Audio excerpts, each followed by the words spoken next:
Good morning. It's time to talk about health and temperance again. I know that's your favorite subject, as it is mine. Almost. Today I want to talk about drugs. Whether they're good or evil. There's good drugs and there's bad drugs, right? We know that illegal drugs are not good. But first, I note that today is August 30th. You know what that means? That means that 45 years ago today, I stood up in front of a church and married that pretty girl on the back row over there. And so this is our anniversary today. But what's that got to do with health and temperance? Well, believe it or not, you're so right. Our health message saved our marriage at one point. I'll tell you about it. It wasn't too long after we were married, a couple of years, that Linda's Avon lady came around talking about this Seventh-day Adventist stuff. Of course, I didn't want to hear anything about that. I was a brilliant rocket scientist. I knew better than any of that. Besides, I had studied physics and I'd studied historical geology. I knew all about all the layers of the Earth's crusts and how everything had evolved. I was too smart for any of that. Well, the Lord finally got me, and I even quit eating my favorite barbecue pork sandwiches and argued with Linda that, after all, beer is vegetarian. But, none of that worked. But yeah, we became what most Adventists are, which is lacto-ovo vegetarians. You know what I mean? We just really love the things that we can eat and ate a lot of it, but our health wasn't all that good anyway. And when they made me a deacon at the Forest Lake Church, I quit smoking, so that was good for a few years. But then things began to go wrong. We noted that some of our friends there at church were drinking wine and things like this, and I said, well, why not? And it was so easy to begin eating meat again because we were still on an animal-based diet with the milk products and the eggs. So we went back to that, went back to eating meat, started smoking again. And then a few years later, the marriage was in trouble. And I don't know why, just because I was gone every week traveling around the country. I had taken a new job with a new company that thought the best thing to do was to send me up to Baltimore on a 7 a.m. Monday flight and return on a 7 p.m. Friday flight to Orlando. And I spent most of my time up in Baltimore arguing with a bunch of idiots. I called them Baltimoreans. But the problem was that I was gone all the time, and this poor lady was home wrestling with 3 teenage crazy people, and without any help from me because I was gone all the time. And when I got home, I didn't want to hear all that. I was tired of dealing with Baltimoreans.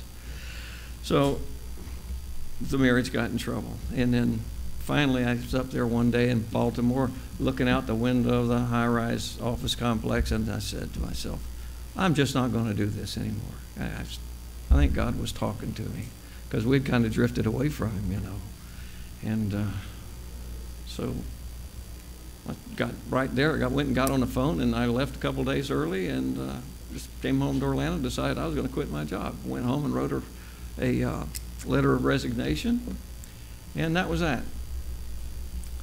So she was very happy that I quit my job, and I stayed home all the time and found a little bit of work here and there and did some consulting. But one thing was a problem. We had noticed that even though I was a big shot manager with this big corporation in Baltimore, and because I was such a valuable manager, they wanted to make sure I stayed healthy, so I got all of these free medical checkups every 6 months just to make sure that I was good and healthy. Well, I wasn't. I was dying. I couldn't walk half a block without having to sit down and rest. I had heart problems, and I was not too much, maybe 15 pounds overweight or something, but never pushed anything but a pencil, just sat around doing that stuff. Well, it takes your toll. And then the smoking and drinking didn't help any either. And Linda solved the problem. She said she could either eat or drink, but if she did both, she'd gain weight. So she just did drinking. So that and 3 packs of cigarettes a day, and she was in bad shape. So, well, God began to call us each one independently. Like I said, though we were having marriage problems, it started to work itself out. Here I was without a job, realizing I was dying, and funny thing was, Linda just one time up and says, "Do we still have any of those little red Ellen White books we used to have?" I said, "Oh yeah." So I was right back up in the attic right away, had them all, the boxes of them down, and she starts reading Back to Eden by Jethro Claus, which is talks about the Adventist health message and what it'll do for you. So we started practicing that. She decided to be a vegetarian. I said, "Okay, I'll do that." But this time we were real vegetarians. No more lacto, ovo, pesco, polo, any of that. But you know, it's funny when people say you tell people you're a vegetarian, and say, "Oh, do you eat fish?" And I said, "No, I don't know what plant they grow on." So we became vegans, and I'll be honest, we looked like terrible for a while. I mean, because we did it the wrong way, and please don't ever do it the way we did. Quit everything 100% all at once. And we turned gray and looked awful and got very underweight, because when you stop putting toxins into your body begins to release the ones it's been storing up in there. You think you eat all this junk and it's not going somewhere? It's being stored. It's in your cells. And when you begin to eat right, your body begins to cleanse itself, and all of this trash starts to come out. For instance, I got high one time. I quit drinking liquor as well as the cigarettes and all the rest of it. But, you know, just something got me high. I tasted the pork sandwiches again. All of that comes out when you cleanse. Yeah. But anyway, we got over that, and we started getting healthy. And but then I longed for some of the old things we had, like I loved pizza. I mean, that's one of the 3 main food groups. That and spaghetti and lasagna. So I was determined that I was going to learn to do it. And well, Linda and I were starting to get along pretty good. And so I learned to make pizza. And to do that, I had to learn to make bread. So I learned how to make bread, and I became the bread baker in the home. And I learned to make pizza. I learned to make ice cream. I even tried crazy things like taking fresh raw soybeans from the farm up in Tennessee where we lived for a while, and trying to make milk and stuff out of them. But don't ever try it unless you know what you're doing. That stuff tastes awful. It tastes like bug spray. Once you cook it, though, it's okay. But it tends to expand when you cook it. I did a pot full of that one time, and it was all over the stove. But I'm a scientist, like I said, so I have to try all these things by experimentation. So we started canning stuff and making pizza and ice cream, and we went through some hard financial times. But we pulled together because we had to. And the craziest thing happened. We fell in love. Still are. Oh, but I told you I was going to talk about drugs, didn't I? You know, this Ebola scare, anybody worried about getting Ebola? I mean, there's like, what, 1,500 people now died in Africa? I saw well, I'll get to that in a minute. Some people say that we get this stuff because bacteria and viruses and even prions, you know what those are the mad cow stuff, but it's really just a piece of protein. But they say that this stuff mutates and evolves. Remember, I was an expert in evolution. I knew all about that stuff. Someday I'll tell you about that. But they don't mutate, folks. Mutation is a lie. Every time there is a mutation, which is a destruction of part of the genome, it is disastrous to the organism. I mean, if mutations work, I like the phrase that says, if mutations created a better species, then we ought to have a lot of geniuses coming out of Nagasaki and Hiroshima. But we don't. It destroys. Same thing with the bacteria and the viruses. What happens is that in any organism, in humans just like in bacteria, they're all different, and none of us look alike. And I think that's a good thing. Think of the mistakes we'd make. But we're all different in each sort of the bacteria.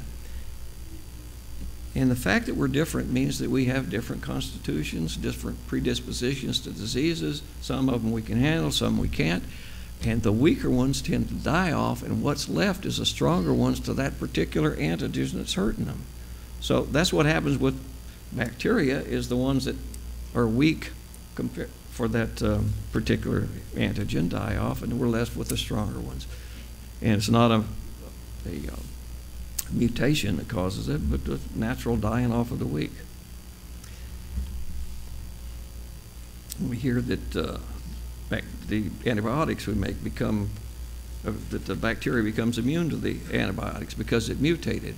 Well, what really happened was the weaker ones died off and the stronger ones are left, and there you got room to grow. So it's a different way of looking at things. And I looked at a video recently that was on Danny Vieira's website. You all know Danny Vieira? How many of you know him? Yeah, good guy. He had a video by Dr. Lynn Horowitz that talked about, and he's got a book out called The True Origin of AIDS and Ebola. And you would be shocked to find out where that stuff really came from. It didn't just happen over there in Africa. No, not at all. It happened in the U.S. government-paid laboratories of the medical establishments, where they were paid to come up with germ warfare. And they did a thing called a retrovirus that would get into the chromosomes and start messing them up and make the organism destroy itself. And both of those came out of that back in the 60s and 70s. But how did they manage to spread them? Well, according to this guy, they did some cancer research in New York on homosexual men. They got that gay community to take, because they were all taking injections all the time anyway, well, the drugs, they didn't care. So they tried it on them. And that's why you see AIDS is pretty much goes on there. And another one, they had some cancer testing in Africa, right in Nigeria, where they would take these newly developed war weapons and they tried them on the people over there. And that's why we got Ebola going on over there. That's according to this Dr. Lynn Horowitz. The vaccine, as he describes, that are used, even the ones that we use in humans, are processed through animals. They use animals, or today most vaccines are made in chicken eggs, but they go through a series of gathering the antigens from such things as cats, dogs, monkeys, chickens, and even humans. As I was reading it about this stuff, I thought about they're taking the basic cellular nature of these different animals and mixing it with humans at the chromosome level. Sounded an awful lot like what Ellen White had warned about in the end of times, of the amalgamation of man and animals. And maybe, maybe not, but it's a sick thing to do that, I think. And if that's not bad enough, they stabilize it with mercury and other poisons. And now, a lot of us take a lot of these immunizations and vaccines. For instance, the flu vaccine. How many people have had a flu vaccine? Come on, don't be afraid. You're not going to get in trouble. Okay, I want to ask a question. I count about 10 people. Yeah. How many of you got flu anyway after you took it? Anybody? Guess what? I tried to do some research online to see what is the true effectiveness of the flu vaccine. All you can find is people arguing about it. You can't find anything definitive anywhere. There's been no double-blind studies, no conclusive evidence one way or another. The people that make it say it works great. The people that get sick say, no, it didn't. I worked with a guy at Litton Laser a few years ago, and he said, oh, I got to go get my flu shot. And I said, so what for? He said, well, keep me from getting flu. Next week, he came down with the flu. I said, what'd you get a flu shot for? To get the flu? Yeah, poor guy. I'll try to hurry. This guy, Dr. Gregory Lohman, read something he wrote, says, our country has somehow convinced or scared 90% of the population to buy into one of the greatest financial gimmicks of the last century. And he's talking about vaccines. Another, Dr. Vieira Schreiber, said it took over 3 years of research before we looked at each other and said, vaccines are killing babies. Sudden infant death syndrome is caused by the DPT shot given to infants. There's a medical person saying amen to that.